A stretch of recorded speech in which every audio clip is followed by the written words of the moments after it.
Bem-vindos ao canal Sete Soldados. Mais um vídeo e mais uma notícia que eu acabei de coletar na internet.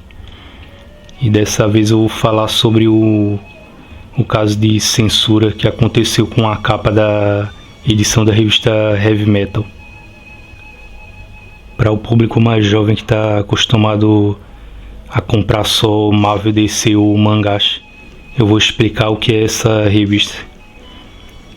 A Heavy Metal é uma versão americana de uma revista francesa da década de 70, se eu não me engano, chamada Metal Hurlant, que sempre teve esse padrão de histórias de quadrinhos adultos, quadrinhos eróticos e ficção com fantasia também.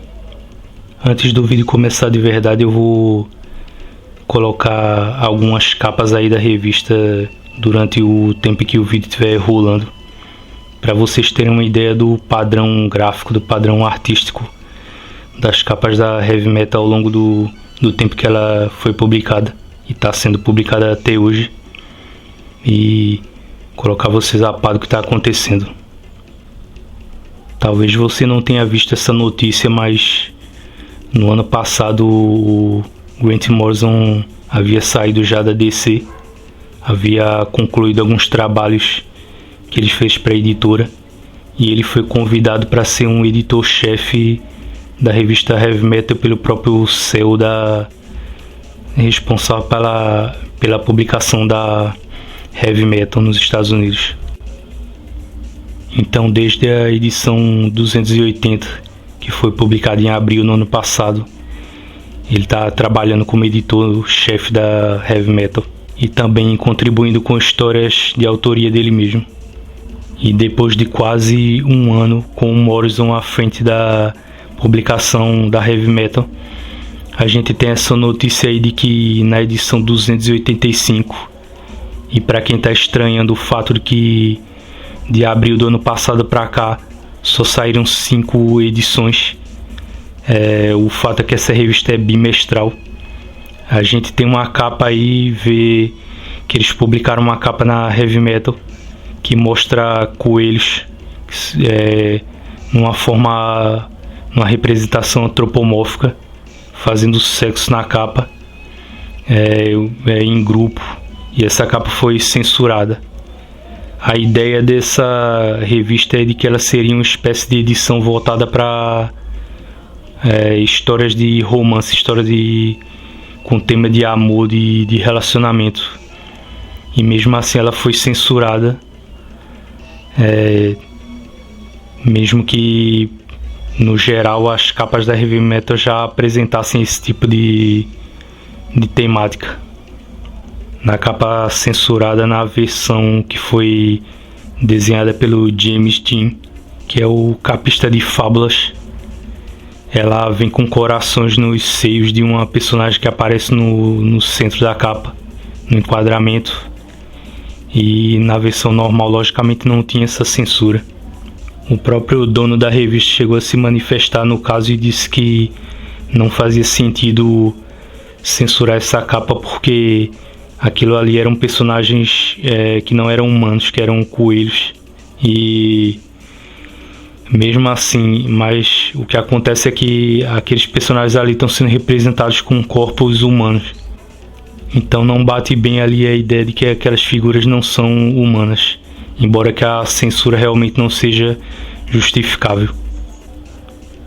Uma coisa que é evidente, que deixa a hipocrisia de quem reclamou sobre essa capa a amostra clara e evidente, é que quem conhece a Heavy Metal sabe que ao longo da história da revista inteira sempre fizeram capas com personagens nuas, com seios à mostra, e todo tipo de temática de fantasia, de ficção. Sempre teve esse tipo de coisa na Heavy Metal.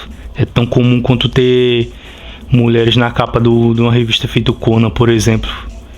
E a revista está sendo censurada hoje em dia justamente por isso. E o que acontece de verdade é que a gente está vendo o exemplo do que se tem quando você vive numa época que é cheia desses babacas moralistas aí, desses justiceirozinhos do politicamente corretos que ficam enxergando de propósito, é claro, defeito em tudo que eles veem pela frente, sempre tentando proibir as coisas, sempre tentando impedir só aquela empresa de fazer um jogo, um livro, um filme ou mesmo uma capa de uma revista em quadrinho. Mas quando você observa essa notícia, eu sempre gosto de ver na verdade o que tem por trás da ideia da notícia, o significado da notícia em si. E para mim o maior significado dessa notícia é a ironia de você ver um cara feito Grant Morrison trabalhando como editor-chefe numa revista que sempre teve liberdade para colocar temas de sexo e violência, tendo que ver uma coisa dessa acontecer com uma revista que ele mesmo tá editando. O Grant Morrison, para quem não sabe, é aquele tipo de escritor que ele segue toda essa tendência de politicamente correto, de ficar fazendo média para minoria e seguir toda aquela cartilhazinha que está em vigor dentro da Marvel hoje em dia, com muito mais força do que nas outras editoras. Quando ele começou o período nos X-Men mesmo, ele colocou uma personagem muçulmana na equipe, ou pelo menos tentou, porque ela não durou muito dentro das histórias, meio que como uma provocação à onda de rejeição ao terrorismo islâmico na época, porque aquele período ali pegou um período posterior, pouco tempo depois aos atentados de 11 de setembro. E não só dentro dessa série dos X-Men, você pode perceber que ele fez coisas como insinuar que o personagem do Fera era homossexual, para ficar fazendo um agrado ao público que lesse esses quadrinhos, como todos os outros motivos que geralmente eles usam para ficar tentando agradar, ficar tentando puxar o saco do público de minorias que lêem quadrinhos. E além desses quadrinhos que eu citei aí, você pode ver que desde a época do Homem Animal ele já vinha com aquele discurso de causas ecológicas. Ele sempre ficou julgando aqueles sermõezinhos chatos dele sobre ideologias e causas políticas e sociais também, como eu já havia falado. Dentro das histórias dele você pode ver isso em cada fase do Grant Morrison na liga,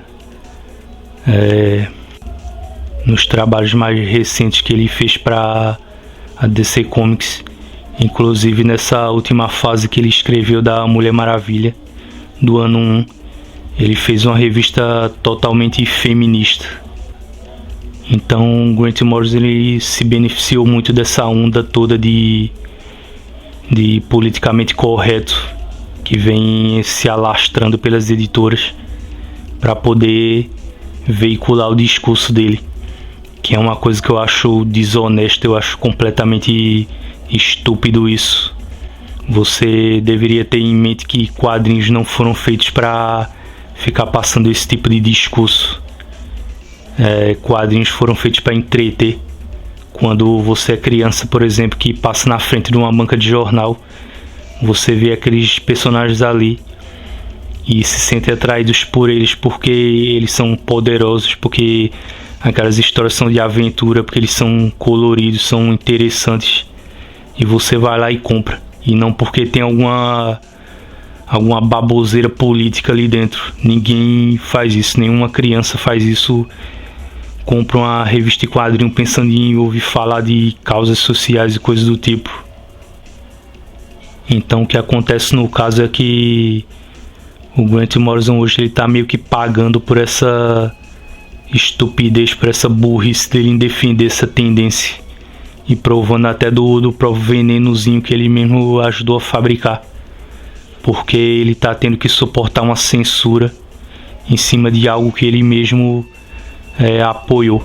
Ele apoiou que esse mercado tivesse uma postura diante dos temas que eles abordam, que segue uma agenda, segue uma cartilhazinha ali de temas defendidos, não pelo leitor, mas pelas pessoas que trabalham dentro das editoras, os editores, os empresários, até os próprios quadrinistas. E agora o Grant Morrison está tendo que se ver vítima aí do próprio discurso dele, dessa própria sanha corretiva, como eu já havia dito no vídeo sobre o Milo Manara e o Frank Show, desse pessoalzinho irritante dos justiceiros sociais. No fim das contas é bom que isso aconteça, porque o Grant Morrison, pela atitude cínica dele muitas vezes, por ele ser um tanto cara de pau e não ter limites para expor algumas opiniões dele que no geral nem sempre na verdade são de interesse do comum, mas ele quer realmente empurrar isso como um discurso através dos diálogos, dos roteiros das histórias dele, e isso é bem feito para ele.